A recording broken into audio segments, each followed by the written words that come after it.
Go ahead.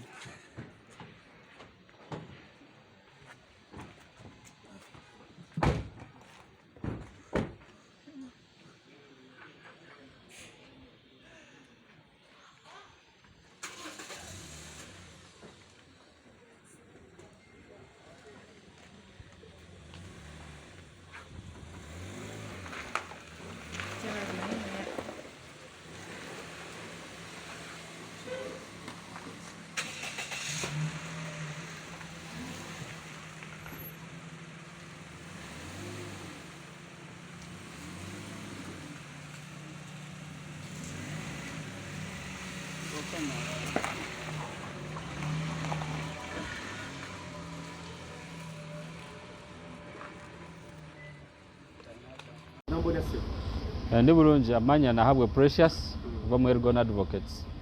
Yes. Olunaku lwaleero kyagambibwa nti olina okudda mu kkooti mu nsonga z'omukyala Kirofu ne Guluneedi.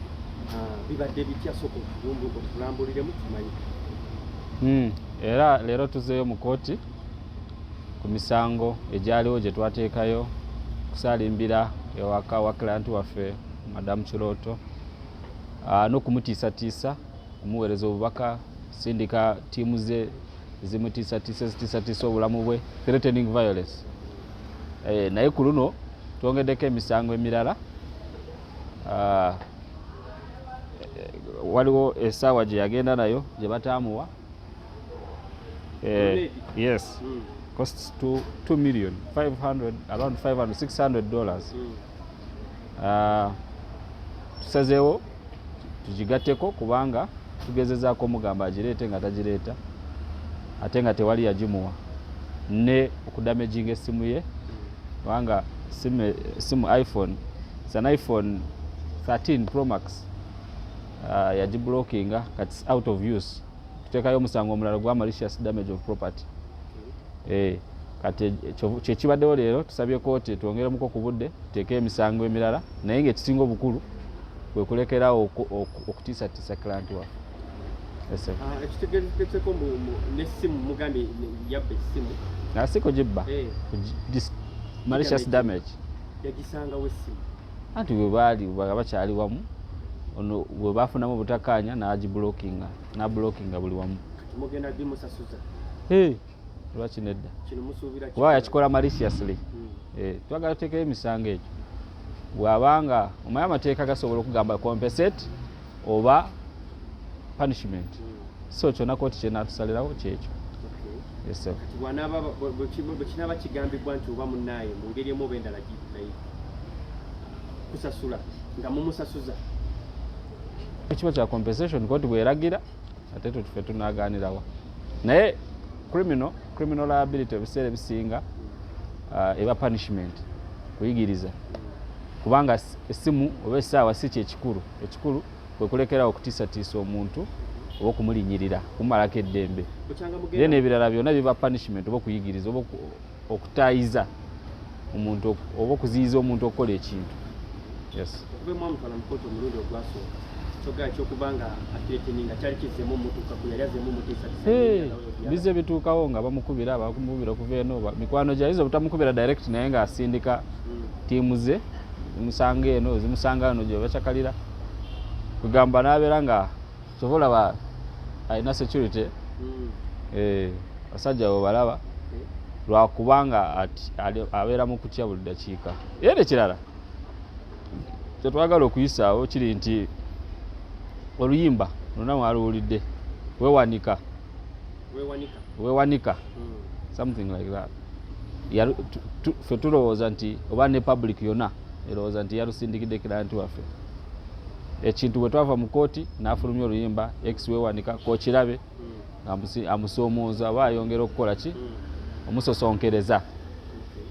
Kyetugamba nti tumuwadde ennaku 7 ajeyo oluyimba olwo taddamu luperforminga nga si ekyo tugenda kwongerako emisango egya defamation.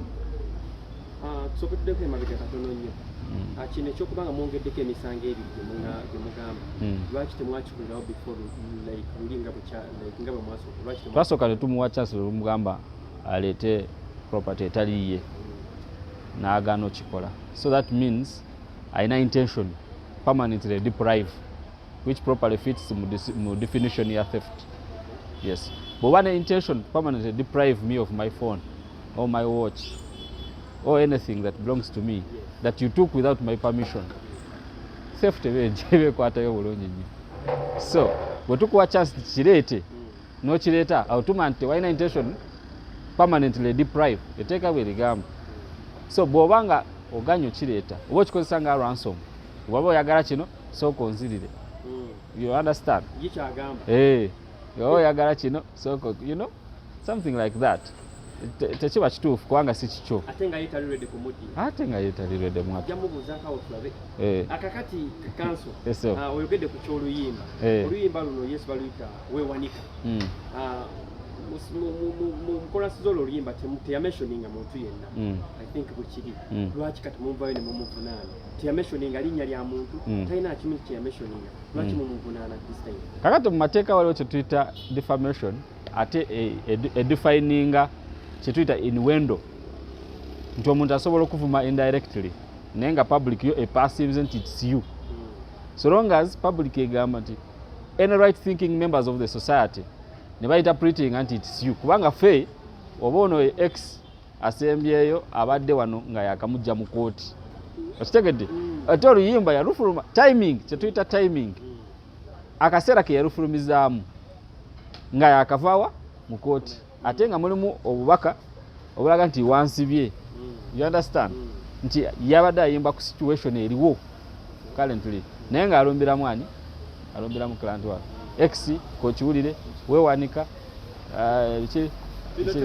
temutaddewo okugezaako kubaka engeri gye mugiramu grenade nga y'omu kumussa wansi ate kati ffe twamuvumye oba ye yali mu attacking. Is the one attacking.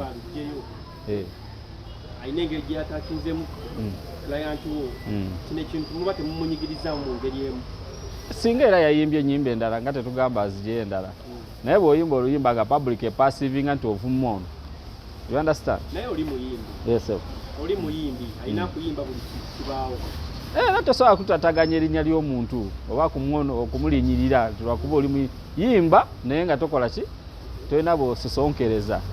Ate kati bw'oba ku bbeiro by the way bw'oba ku bbeiro tokkirizibwa kutataganya n'abajulizi bano bajulizi ba kooti bano boolaba be bagenda okuwa ki obujulizi ku misango egyo.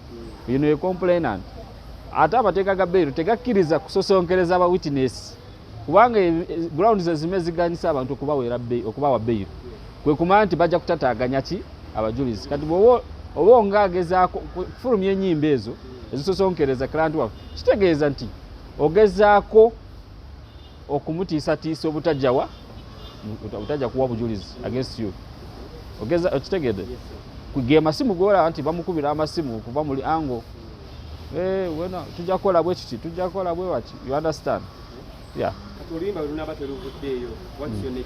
Tugatako emisango gya defamation kubanga kunnyonnyodde nti mu mateeka tulina ekintu kye tuyita innuendo nti basobola newanga toyogedde ku linnya lyange so long as abantu abategeera naawe okimanyi muli nti era bwe baakuba oluyimba olwo yali alusongeza exiwe amukoze eki amutese mu kooti. Okitegedde so long as the public perceives it like that. Ate akoze ne interviews waliwo interview gye yakakola ku Galaxy FM n'akola ki ne bamubuuza ku ono n'akola ki era n'alusampolinga waliwo bye yayogera of course. Okitegedde nga bagezaako ku imitating ono nga bw'ayogera mbayo biri byayogera katono